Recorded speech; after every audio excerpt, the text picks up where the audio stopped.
Hello everyone, आशा करता हूँ आप लोग बहुत अच्छे होंगे। मेरा नाम है अंकित चमोली। आइए शुरुआत करते हैं अपने वीकली करंट अफेयर्स का। तो आज हम जो टॉपिक्स डिस्कस करेंगे उसमें हम जानेंगे इंडिया ऑस्ट्रेलिया के रिलेशंस के बारे में। नेक्स्ट हम देखेंगे रशिया के ऑयल स्पिल के बारे में। नेक्स्ट इंडिया भूटान एंड उसके बाद हम देखेंगे स्वदेश स्कीम को।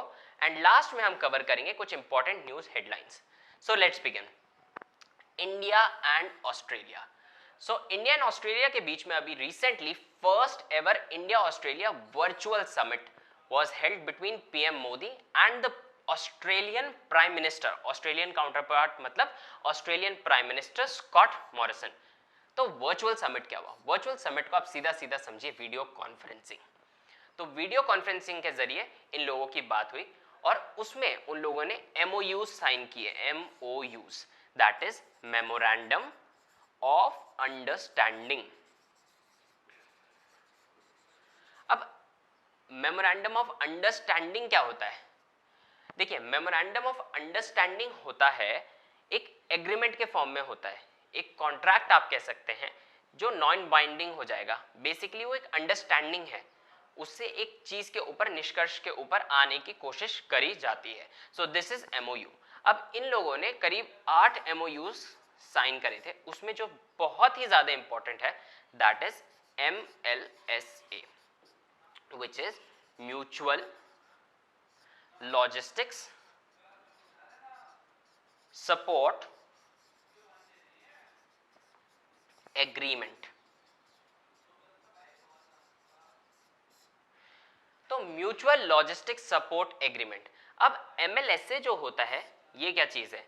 देखिए, इंडियन मिलिट्री या ऑस्ट्रेलियन मिलिट्री,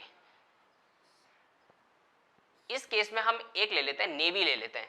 तो मान लीजिए कोई इंडियन नेवल शिप है जिसको जाना है पैसिफिक ओशियन में, तो वो ये रास्ता लेता है, ऐसे करके वो शिप जा रहा है।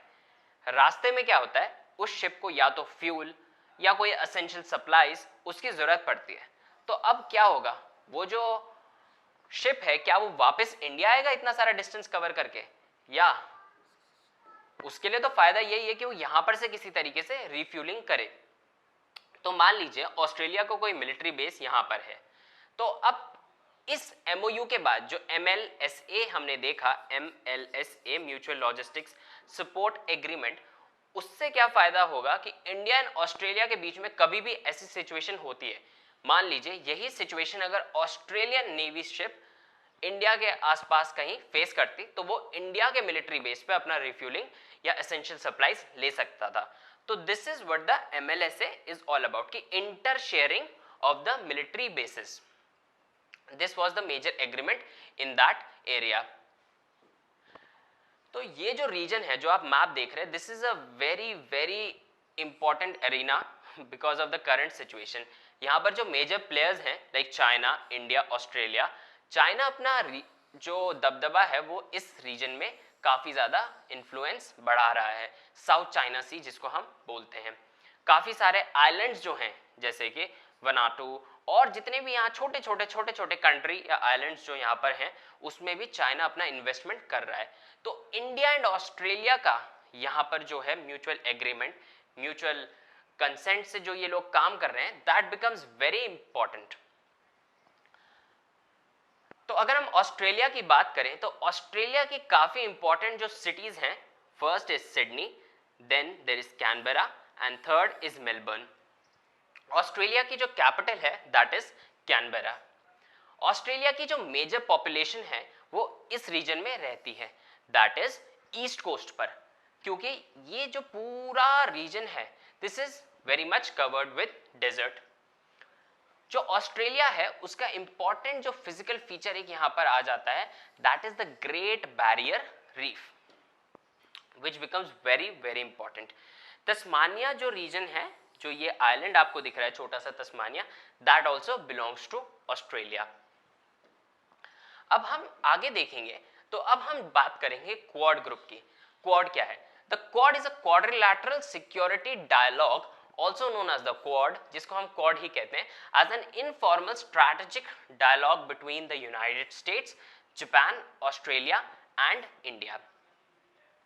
तो जो अब मैं आपको बता रहा हूं, it is not directly mentioned कि क्वाड क्या है, क्योंकि इनका जो एक मेन काम है विच इज कि चाइना को कैसे टैकल किया जाए। तो इनका मेन एक काम जो है क्वाड ग्रुप का वो है चाइना को टैकल करना। क्वाड क्योंकि एक इनफॉर्मल स्ट्रैटेजिक डायलॉग है, तो वो जैसे G7 होता है, G20 होता है, उसका कोई ऐसा पर्टिकुलर समिट नहीं होता। मिनिस्टर्स जो भी इस कंट्री के हैं, रिप्रेजेंटेटिव्स, वो बीच बीच में कहीं ना कहीं मिल जाते हैं साइड लाइन्स पे, इन जैसी समिट्स हो गई या किसी और समिट के साइड लाइन्स पे। साइड लाइन्स पे मतलब कि ये समिट्स तो चल रही थी, साथ साथ ये लोग भी मिल लेते हैं और अपना आपस में डिस्कस कर लेते हैं। So quad is been looked as an important place where, जहां पर चाइना को हम टैकल कर सकते हैं, चाइना को कंटेन करने की कोशिश करी जा रही थी। इंडिया और ऑस्ट्रेलिया की अगर हम बात करते हैं तो India's export to Australia stood approximately at 4.6 billion. तो अगर हम इसकी बात करें इंडिया एंड ऑस्ट्रेलिया की, तो जो इंडिया है ऑस्ट्रेलिया को जब एक्सपोर्ट करता है तो वो वहां से कमाता है देखिए यहां से तो सामान गया, अब पैसा जो आएगा वो इंडिया में आएगा, दैट इज 4.6 बिलियन यूएसडी। तो इतना पैसा हमको क्या मिल रहा है, ऑस्ट्रेलिया से मिल रहा है जब हम इंडिया का सामान ऑस्ट्रेलिया में भेजते हैं। हाउएवर जब हम ऑस्ट्रेलिया से जो है सामान इंपोर्ट करते हैं तो हम ऑस्ट्रेलिया को कितना पे कर रहे हैं, ऑस्ट्रेलिया को हम इसका 11 बिलियन यूएसडी पे कर रहे हैं, which is a very big amount in comparison to this 4.6 billion. तो यहां पर एक फिजिकल डेफिसिट हमें दिख रहा है, ट्रेड डेफिसिट जिसको हम बोलेंगे, वो हमें यहां पर दिख रहा है। So Australia's India's main export to Australia are passenger motor vehicle and machinery, pearls, gems and jewellery, medicaments that is medicines and refined petroleum, while India's major import, जो इंडिया इंपोर्ट कर रहा है, हम वहां से इंपोर्ट कर रहे हैं coal, non monetary gold, copper, wool, fertilisers and educational related services. तो ये सब हम ऑस्ट्रेलिया से इंपोर्ट कर रहे हैं।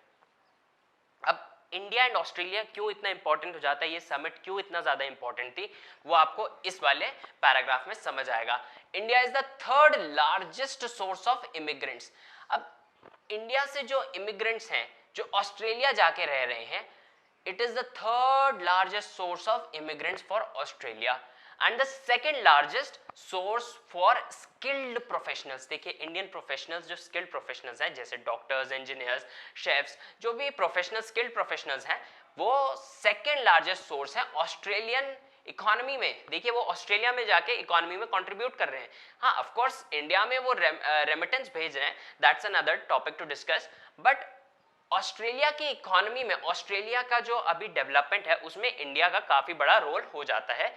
इन सब डेटा से हमें वो पता चलता है। This should give sufficient impetus मतलब force to build up public understanding of each other and thereby improve public policy.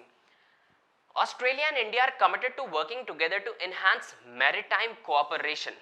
अब मैरीटाइम कॉपरेशन मतलब जो भी नेवल एक्सरसाइज है उसमें कैसे वो कोऑपरेट कर सकते हैं, तो उसी के रिगार्डिंग एक बायलैटरल नेवल एक्सरसाइज होती है जिसको आपको एग्जाम में सीधा डायरेक्ट क्वेश्चन आ सकता है, दैट इज ऑसिंडेक्स। क्या है, तो AUSINDEX is a bilateral naval exercise that is held between Australia and India since 2015।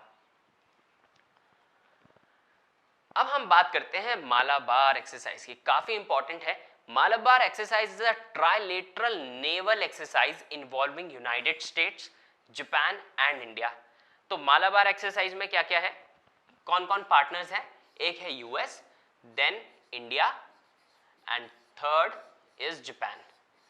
तो ये जो कंट्रीज हैं ये हैं मेंबर्स मालाबार एक्सरसाइज की, which is a trilateral naval exercise.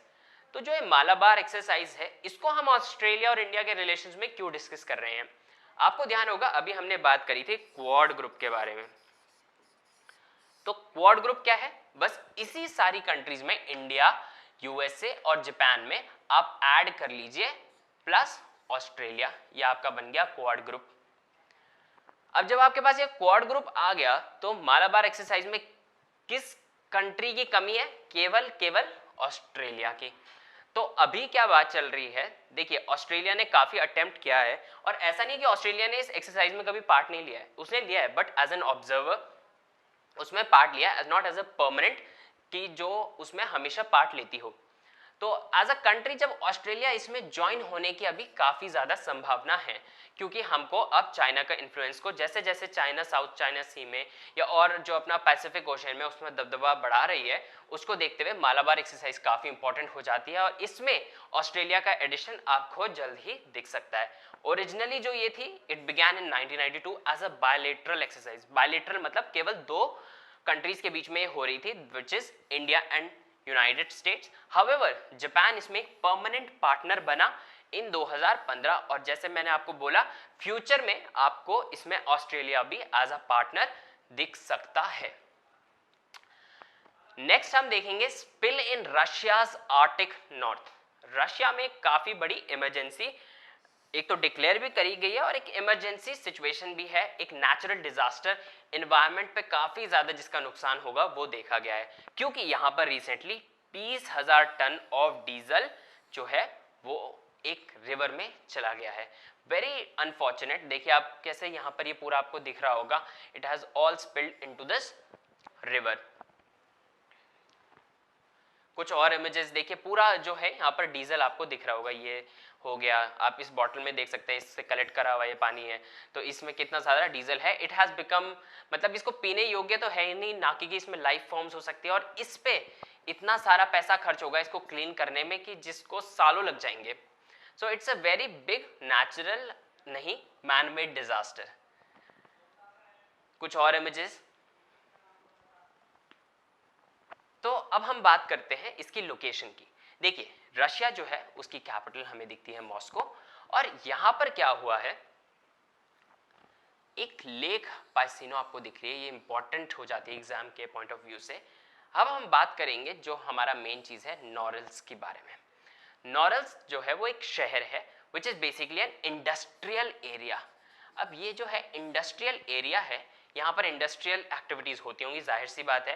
तो हुआ क्या है, रिसेंटली यहाँ पर जो था एक ऑयल स्पिल हो गया है, जैसे कि हमने जाना, और वो जो ऑयल स्पिल था उसने इफेक्ट किया है अंबर नाया रिवर को। आपसे डायरेक्टली पूछा जा सकता है वेयर इज दिस अंबर नाया रिवर लोकेटेड, या आपसे लेक के बारे में पूछा जा सकता है लेक पाइसिनो कहाँ है, क्योंकि ये काफी ज्यादा इंपॉर्टेंट न्यूज में था।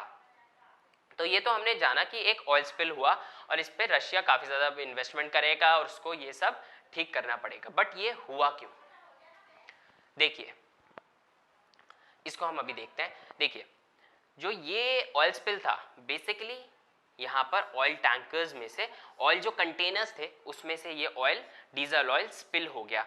तो जब ये डीजल ऑयल स्पिल हुआ, उसके रीजन जो एक बताया जा रहा है वो है परमाफ्रॉस्ट, जिसको अब हम कवर करते हैं परमाफ्रॉस्ट। देखिए परमाफ्रॉस्ट क्या होता है, सॉइल जो होती है उसमें जो ये आइस शीट डेवलप हो जाती है ऐसे करके, इतना ठंडा है कि यहाँ पर जो है वो जो सॉइल है एंड इसके नीचे क्या है बायोमास, जैसे प्लांट और एनिमल रूडमेंट्स होंगे, ये डिकम्पोज नहीं हो पा रहे। जब तक ये डिकम्पोज होते उससे पहले ही यहाँ पर आइस जम गई है, और ये जो सिचुएशन है ये कम से कम मिनिमम 2 इयर्स तक रहे। अगर ये सिचुएशन जो आइस वाली है और इसके नीचे पूरा ये एक लाइफ फॉर्म था जो कि दब गया, दैट इज बायोमास था, जैसे हमारे प्लांट्स हो गए, प्लांट्स एंड एनिमल रूडमेंट्स हो गए, ये सब जो थे 2 साल से मिनिमम इसमें 2 साल आपको ध्यान रखना है फॉर क्वालिफाइंग एज परमाफ्रॉस्ट। तो इस चीज को जो ये पूरी लेयर बन जाती है that is called as permafrost. तो ये जो पूरा चीज है दैट इज परमाफ्रॉस्ट। परमाफ्रॉस्ट क्यों इंपॉर्टेंट हो जाता है, क्योंकि इससे एक इंपॉर्टेंट क्वेश्चन एक बार एग्जाम में पूछा गया था। Let's see, with reference to permafrost, consider the following statements. Permafrost forms and exists in a climate where the mean annual air temperature is 0 degrees Celsius or colder. Permafrost is widespread in Arctic region but absent in Antarctica. Third है, it is estimated methane release from cooling permafrost may outpace carbon dioxide as a major contributor to global warming over the next century. तो ये third point एक बार समझ लेते हैं हम दोबारा से। देखिए जो तो हमारा थर्ड पॉइंट है वो बात कर रहा है मीथेन रिलीज के बारे में। तो देखिए जैसे जैसे ये जो बर्फ है ये पिघलना शुरू होगी तो जो ये यहाँ पर प्लांट या एनिमल रूडिमेंट जिसकी हम बात कर रहे थे वो जो ये बायोमास था वो यहाँ से धीरे धीरे सर्फेसिस पे आएगा या गैस रिलीज करेगा, क्योंकि वो आइस की वजह से ये सब ब्लॉक था। धीरे धीरे जब वो ओपन होगा तो बायोगैस दैट इज मीथेन एक रिलीज होगी। तो ऑब्वियस सी बात है ये बोल रहा है कि it is estimated that methane release from cooling permafrost में आउटपेस कार्बन डाइऑक्साइड, मतलब इतना ज्यादा उसमें से मीथेन रिलीज होगा कि वो carbon dioxide as a major contributor को ही पीछे छोड़ देगा ग्लोबल वार्मिंग में over the next century. So which of the above statement is are correct? तो इसका आंसर जो है वो है A only, one only. A is the correct answer. तो ये रॉन्ग हो जाता है क्योंकि permafrost is widespread in Arctic region but absent in Antarctic. बहुत एब्सर्ड सी बात है क्योंकि इसका जो मेन फॉर्मेशन है उसमें बस कोल्ड टेम्परेचर की जरूरत है, तो इससे कोई फर्क नहीं पड़ता कि अंटार्कटिक है या आर्टिक के बारे में बात हो रही है। इट इज एस्टिमेटेड, ये तो हमने अभी डिस्कस कर लिया था कि ये तो बहुत ही ज्यादा एब्सर्ड है कि मीथेन इतना ज्यादा रिलीज हो जाएगा कि वो कार्बन डाइऑक्साइड को ही पीछे छोड़ दे as a contributor in global warming over the next century. Answer is A. अब हम बात करते हैं इंडिया एंड भूटान के बारे में। इंडिया एंड भूटान काफी इंपॉर्टेंट कंट्रीज है क्योंकि it's just an immediate neighbour, और इंडिया जो है वो भूटान को काफी ज्यादा जो है सपोर्ट करता है उनके इनिशिएटिव्स में, एंड अभी के लिए तो बहुत ही अच्छे रिलेशंस हैं हमारे इस कंट्री के साथ में। तो अभी क्या हुआ है recently, the union cabinet chaired by prime minister Narendra Modi on Wednesday gave it's approval for signing the MOU. जैसे कि हमने अभी बात की थी एमओयू क्या होता है, memorandum of understanding with royal government of Bhutan on cooperation in areas of environment. तो कैसे हम भूटान के साथ कोऑपरेट कर सकते हैं किसी इन्वायरमेंट इशू पे या इन्वायरमेंट से रिलेटेड। ऐसा क्यों हम भूटान के साथ ही एक एमओयू साइन कर रहे हैं इन्वायरमेंट पे वर्क करने के लिए, क्योंकि जो भूटान है उसने काफ़ी एक अच्छा हिस्ट्री शो की है अपना इन्वायरमेंट प्रोटेक्शन से रिलेटेड। रिसेंटली जो है इंडिया एंड भूटान न्यूज़ में थे because of Bhutan environmental tax, जो एक तरीके से ये लोग लेवी कर रहे थे जो भी फॉरेनर्स आते हैं। देखिए भूटान एक ऐसी कंट्री है जिसमें आप अगर जाएंगे, एक्सेप्ट फॉर इंडिया अभी तक के लिए ऐसा हो रहा था कि भूटान में अगर कोई विदेशी जाता है सो ही हैड टू पे, हर दिन के हिसाब से उसे कुछ पैसे देने पड़ते थे। इंडिया के लिए वो अभी तक फ्री था, हाउएवर भूटान ने इंडिया से भी पैसा चार्ज करना शुरू कर दिया है जितने भी उनके यहाँ टूरिस्ट आएंगे। हाउएवर ये पैसा भी और फॉरेनर्स से तो कम है बट स्टिल उन्होंने पैसे चार्ज करना शुरू कर दिया है, तो आपको वहां रहने के पर डे के हिसाब से पैसे देने पड़ेंगे। That's why India and Bhutan were in news recently. अच्छा, तो अब हमने जो एमओयू की बात करी उसमें क्या क्या है, इन्वायरमेंटल एमओयू जो था उसमें एक तो एयर के बारे में डिस्कस किया गया, नेक्स्ट वेस्ट मैनेजमेंट हो गया, chemical management, climate change and any other areas jointly decided upon. एक प्रोविजन उन्होंने ये डाल दिया कि फ्यूचर में जो भी वो एक सहमति से करके उसमें एक और प्रोविजन कोई भी अपना जोड़ सकते हैं, एनी अदर एरियाज जो उनको लगता है, मान लीजिए रिन्यूएबल एनर्जी पे कोई काम करना है सो वो इस एमओयू के अंदर वो उसे जोड़ सकते हैं। जो ये एमओयू है it will remain in force for a period of 10 years जब इसे साइन किया जाएगा। तो ये तो बात हो गई इंडिया एंड भूटान के बारे में। अब नेक्स्ट हम देखेंगे स्वदेश स्कीम।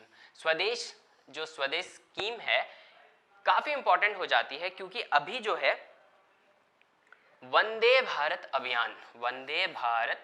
अभियान जो था उसके तहत जितने भी इंडियन जो स्ट्रैंडेड थे अब्रॉड, विदेशों में जो फंसे हुए थे, उनको वापस लाया गया। अब एक ऑब्वियस सा क्वेश्चन आया लोगों के दिमाग में कि अब वो वापस तो अपनी कंट्री आ गए हैं, अब धीरे धीरे क्या हो रहा है, ग्लोबलाइजेशन से लोग हटके अपना सेल्फ रेजिलियंट या सेल्फ रिलायंस के ऊपर कंट्रीज बढ़ रही हैं। तो हम अब रिसेंटली अब फ्यूचर में हम देखेंगे कि धीरे धीरे कंट्रीज अपने आप ही सक्षम बनने की कोशिश कर रहे हैं, आत्मनिर्भर बनने की कोशिश कर रही हैं। तो स्वदेश स्कीम में क्या हुआ, जो भारत वापस लोग आए उनको क्या चाहिए था, skilled workers arrival database for employment support. स्वदेश स्कीम से जो काम हो रहा है वो ये हो रहा है कि जो भी भारत में वापस इंडियंस जो वापस आ रहे हैं और कंट्रीज से, उनको अब धीरे धीरे अब जो अपने सिटीज़ में जाएंगे, अपने विलेजेस में जाएंगे, जहाँ भी वो रहते हैं वो लोग जाएंगे, उनको काम की ज़रूरत होगी, क्योंकि जल्दी से वो लोग वापस तो नहीं जाएंगे और धीरे धीरे मैं जैसा आपको बता रहा हूँ कंट्रीज़ भी अपने बॉर्डर्स क्लोज करती जाएगी because of obvious reasons of corona. So Swadesh scheme जो है it works as skilled workers arrival database for employment support. अब जैसे ही आप लैंड करेंगे एयरपोर्ट पे इस स्कीम के तहत, तो आपका एक डेटाबेस बनाया जाएगा, एक रजिस्टर में आपका नाम रजिस्टर होगा. It's an online thing everything. So skilled workers arrival database for employment support. फिर आपको धीरे कुछ समय बाद आपको कांटेक्ट किया जाएगा फॉर एम्प्लॉयमेंट, जो भी आप काम कर सके. एंड दैट इज बेसिकली कि कैसे हम उन लोगों से एक जो उनका स्किल जो उन्होंने बाहर रह के सीखा है उसको हम कैसे यूटिलाइज कर सकते हैं. तो अगर हम स्कीम की बात करें, स्वदेश is a joint initiative of ministry of skill development. जब भी हम स्किल्स की बात करते हैं मिनिस्ट्री आपको हमेशा ही दिखेगी, that is ministry of skill development and entrepreneurship. The ministry of civil aviation and, क्योंकि अभी हमने बात किया वंदे भारत अभियान के तहत वहां से वो लोग आ रहे हैं वापस, तो इस स्कीम में इस मिनिस्ट्री का भी कंट्रीब्यूशन आपको दिखेगा. And ministry of external affairs, obvious सी बात है विदेशों से भारतीय आ रहे हैं, so this is why this ministry is also in it. तो इम्प्लीमेंटेशन जो आम जो इसका है इंपॉर्टेंट जो एजेंसी होगी इम्प्लीमेंट करने के लिए वो है national skill development corporation is supporting the implementation of this project. It aims to create a database for qualified citizens based on their skill set and experience. अभी जैसे हमने बात करी उनके अलग अलग स्किल्स होंगे, एक्सपीरियंसेस होंगे, तो उनको कैसे हम अपनी कंट्री में यूटिलाइज कर सकते हैं और demand for Indian and foreign companies कैसे हम उस स्किल सेट को यूज कर सकते हैं. The collected information will be shared with companies for suitable placement opportunities in the country. The returning citizens are required. अब जैसे हमने बात करी, जैसे ही वो वंदे भारत अभियान के तहत वापस इंडिया पहुंचते हैं, so they on the returning citizens are required to fill an online Swadesh skills card. This card will facilitate a strategic framework to provide the returning citizens with suitable employment opportunities through discussions with key stakeholders. अब हम last में अपना cover करेंगे news shorts. The Moody's Investor Service downgraded the Government of India's foreign currency and local currency long-term issuer ratings to Baa3 from Baa2. Exams होते हैं, exams में हमें grades मिलते हैं A, B, C, D. तो 2017 में क्या हुआ था, मूडीज एक इन्वेस्टर सर्विस एक एजेंसी है. मूडीज एक एजेंसी है. मान लीजिए आप स्विगी से खाना मंगाते हैं, सो आप उसको रेट करते हैं, अच्छा मेरे को एक खाना पसंद आया तो 5 स्टार, नहीं पसंद आया तो आप उसको डिग्रेड करते रहते हैं. सो ऐसे ही मूडीज जो है वो कंट्रीज को ग्रेड करता है. तो 2017 में क्या हुआ था, 2017 में मूडीज ने इंडिया की जो रैंकिंग थी वो Baa3 मान लीजिए डी ग्रेड से हमको दे दिया सी ग्रेड. ठीक है. हाउएवर अभी क्या रिसेंट डेवलपमेंट हुआ है, 2020 में उन्होंने वापस से हमें दे दिया है डी ग्रेड. तो हुआ क्या है, Baa2 से हमको दे दिया गया है वापस Baa3 जो हमें मिला था 2017 में. इसका रेमिफिकेशन क्या होगा, देखिए इसका काफी ज्यादा इंपॉर्टेंस है, क्योंकि मूडीज इन्वेस्टर जो ये रेटिंग होगी, अगर आप देखोगे आप खाना जो ऑर्डर किया आपने, आप हमेशा देखोगे अच्छा इसका रेटिंग ज्यादा अच्छा है तो आप उस पे ऑर्डर उस रेस्टोरेंट से ऑर्डर करना पसंद करेंगे. वैसे ही मूडीज किसी कंट्री को रेटिंग देगा तो जो इन्वेस्टर्स होंगे FDI, FII, वो सब जो भी इन्वेस्टर्स होंगे वो भी इन रेटिंग एजेंसीज को देखते हैं, और जब वो इन रेटिंग एजेंसीज की रेटिंग्स देखेंगे तो वो इंडिया में अपना इन्वेस्टमेंट करेंगे. सो ये इंपॉर्टेंट इसलिए था.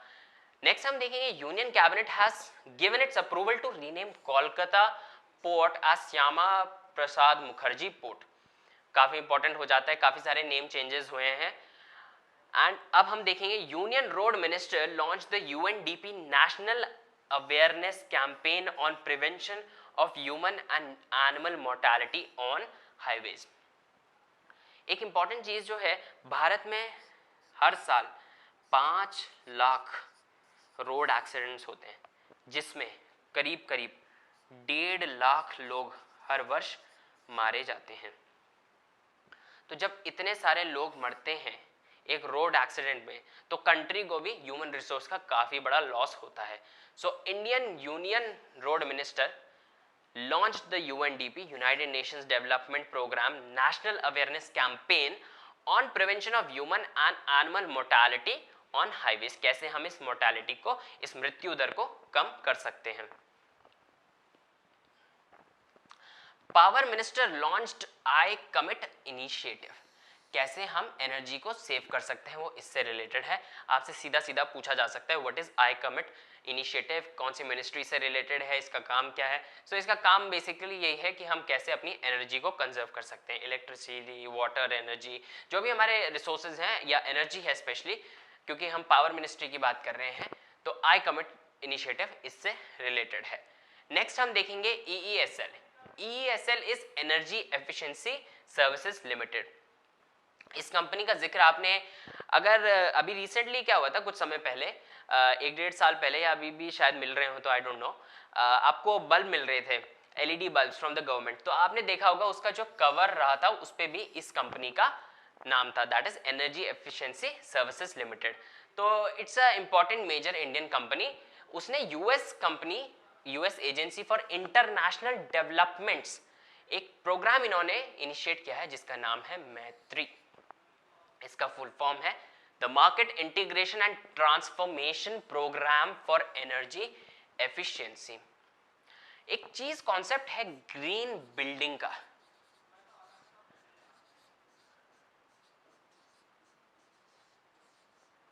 कैसे जो हमारा इंफ्रास्ट्रक्चर है, कंस्ट्रक्शन है, हम उसको कैसे एनर्जी फ्रेंडली बना सकते हैं। तो उसी के लिए EESL एंड यूएस एजेंसी ने एक मैत्री प्रोग्राम लॉन्च किया है। इंपॉर्टेंट हो जाता है, आपसे पूछा जा सकता है what is full form of मैत्री, या मैत्री प्रोग्राम कौन सी एजेंसी से रिलेटेड है। नेक्स्ट एंड लास्ट हम देखेंगे the Indian air force has design developed and manufactured. तो ये डिजाइन, डेवलप और मैन्युफैक्चर इंडियन एयरफोर्स IAF द्वारा ही करा गया है। एंड उन्होंने क्या बनाया है, airborne rescue pod for isolated transportation. ये क्या चीज़ है, देखिए जैसे जैसे हम देख रहे हैं कोरोना वायरस की वजह से काफ़ी ज़्यादा लोग इन्फेक्टेड हो रहे हैं, तो उसमें जो है कैसे एयरफोर्स एक जगह से दूसरी जगह कोरोना पेशेंट्स को ले जा सकती है, क्योंकि उसमें ख्याल रखना है फिजिकल डिस्टेंसिंग का भी। तो उसी के रिलेटेड इंडियन एयरफोर्स ने डिज़ाइन किया है airborne rescue pod for isolated transportation. तो ये सब हमने इस वीडियो में जाना, पूरा वीकली करंट अफेयर्स में अपना। सो आई होप आपको ये वीडियो पसंद आया होगा। Thanks for watching, take care.